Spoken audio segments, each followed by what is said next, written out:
இலங்கையில் நகைக்கடையில் pepper spray அடித்து நகையை திருட முயன்ற பெண்ணை கடை உரிமையாளர் கையும் களவுமாக பிடித்து நைய புடைந்த சம்பவம் தொடர்பான காட்சிகள் வெளியாகியுள்ளது. அதனை பார்க்கலாம்.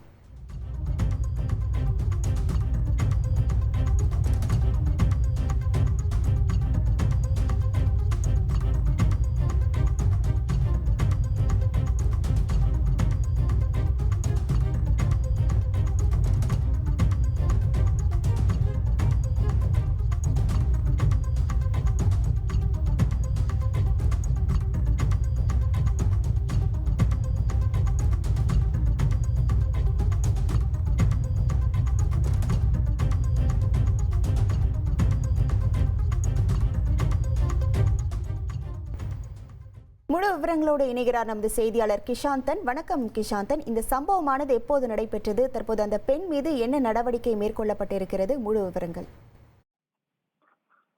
வணக்கம்.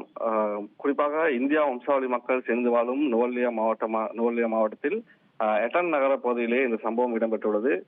சுமார் 2,75,000 மதிப்புள்ள தங்க நெக்லஸை எடுத்துக்கொண்டு தப்பிச் சென்ற கூறப்படும் குறித்த பெண்ணை போலீசார் கைது செய்திருந்தனர். இதனை அடுத்து நீதிமன்றத்தில் ஆஜர்படுத்திய போது சந்தேக நபர் குற்றத்தை ஒப்புக்கொண்டதன் காரணமாக குற்றம் சாட்டப்பட்ட பெண்ணை 5 லட்சம் ரூபாய் தனிப்பட்ட பிணையில் விடுவிக்கப்பட்டு நாளைய தினம் மீண்டும் அந்த வழக்கை விசாரிக்க நீதவான் உத்தரவிட்டுள்ளார்.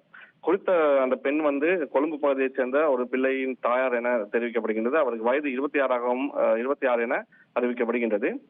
குறித்த பெண் அந்த கடைக்கு சென்று அந்த கடை உரிமையாளரிடம் அந்த தங்க நெக்லஸை கேட்கும் பொழுது அந்த உரிமையாளர் சோதனமாக நடந்து கொண்டார். அதன் பிறகு அந்த பெண் தனது கைப்பையில் இருந்த அந்த பெப்பர் ஸ்ப்ரேவை எடுத்து கடை உரிமையாளர் மீது விசிற முயற்சிக்க போது அதனை கடை உரிமையாளர் தடுத்து அந்த பெண்ணை கையும் களமாக பிடித்து அருகில் உள்ள ஏனைய கடை உரிமையாளர்களின் உதவியுடன் அந்த குறித்த பகுதியில் உள்ள போலீசாரிடம் ஒப்படைத்துள்ளார். இந்த சம்பவம் தான் இந்த பகுதியில் இடம்பெற்றது ஒரு பரபரப்பை ஏற்படுத்தியிருக்கிறது. உங்கள் விவரங்களுக்கு நன்றி கிஷாந்தன். உங்கள் தந்தி1 தொலைக்காட்சியில் யார் சனிக்கிழமை தோறும் இரவு 8 மணிக்கு காணத் தவறாதீர்கள்.